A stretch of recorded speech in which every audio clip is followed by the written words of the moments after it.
শুক্রবার ঢাকা ৮ আসনের সম্ভাব্য প্রার্থী শরীফ ওসমান হাদীর গুলিবিদ্ধ হওয়ার দুদিন পর রবিবার আইন শৃঙ্খলা বাহিনীর ঊর্ধ্বতন কর্মকর্তাদের সাথে নির্বাচন কমিশনের বৈঠক। এতে উপস্থিত স্বরাষ্ট্র সচিব, সশস্ত্র বাহিনীর PSO, IGP, DMP commissioner, Ansar DG সহ আইন শৃঙ্খলা বাহিনীর ঊর্ধ্বতন কর্মকর্তারা। বৈঠকে ওসমান হাদীর গুলিবিদ্ধ হওয়ার ঘটনা সামনে রেখে নির্বাচনকালীন আইন শৃঙ্খলা পরিস্থিতি নিয়ে আলোচনা করা হয়। শরীফ ওসমান হাদীর উপরে হামলা, চোরাগুপ্তা হামলা, সেটা নিয়ে বিশদ আলোচনা হয়েছে। তদন্তের স্বার্থে আমরা বিস্তারিত বলছি না।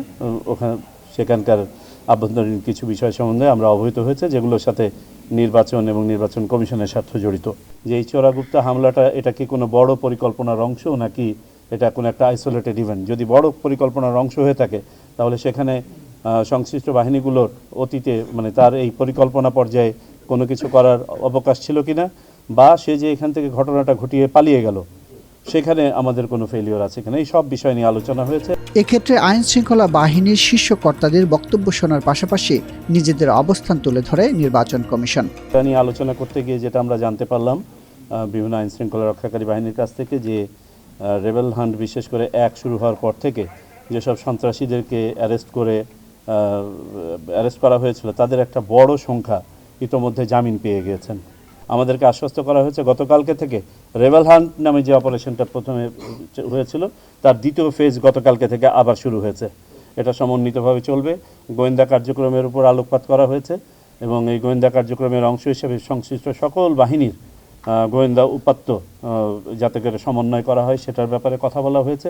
বিশেষ করে আমাদের দেশের বর্ডার অঞ্চল সহ দক্ষিণ পূর্বাঞ্চল নিয়ে আলোকপাত করা হয়েছে। এদিকে প্রার্থীদের নিরাপত্তার জন্য নিজস্ব আগ্নেয়াস্ত্রের নিবন্ধন দেওয়ার স্বরাষ্ট্র উপদেষ্টার প্রস্তাবের জবাবে না বলে মন্তব্য করেন ইসি সানাউল্লাহ। প্রার্থীরা অস্ত্র নিতে পারবেন কিনা, কেননা বৈধ অস্ত্র জমা দিতে হয় আপনার?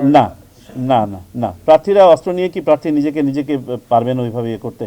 আমরা এটা নিয়ে ভেবে দেখব মাননীয় স্বরাষ্ট্র উপদেষ্টা কি বলেছেন, কোন প্রেক্ষাপটে বলেছেন, আলোচনা করে দেখি, তারপর বৈঠক শেষে ইসি আবুল ফজল মোহাম্মদ সানাউল্লাহ জানান, নির্বাচন নিয়ে কোনো শঙ্কা নেই, নির্দিষ্ট সময়ে নির্বাচন অনুষ্ঠিত হবে।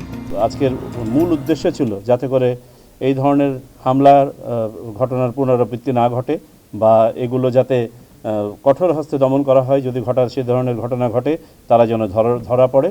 আর পাশাপাশি একটা মেসেজ সকল বাহিনীর পক্ষ থেকে সমস্বরে এসছে, যারাই এই নির্বাচনকে বানচাল করার, প্রতিহত করার বা ক্ষতিগ্রস্ত করার কোনো চেষ্টা করবেন তারা ব্যর্থ হবেন, এবং যেখানে যতটুকু দৃঢ় হওয়া প্রয়োজন সকল বাহিনী ততটুকু দৃঢ় হবে।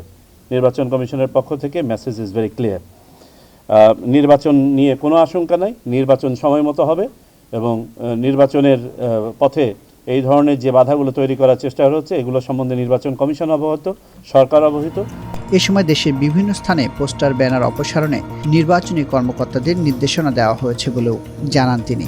আমরা সুনির্দিষ্ট পরিপত্র জারি করেছি, আমাদের রিটার্নিং অফিসাররা এগুলো নিয়ে ব্যবস্থা নেবেন।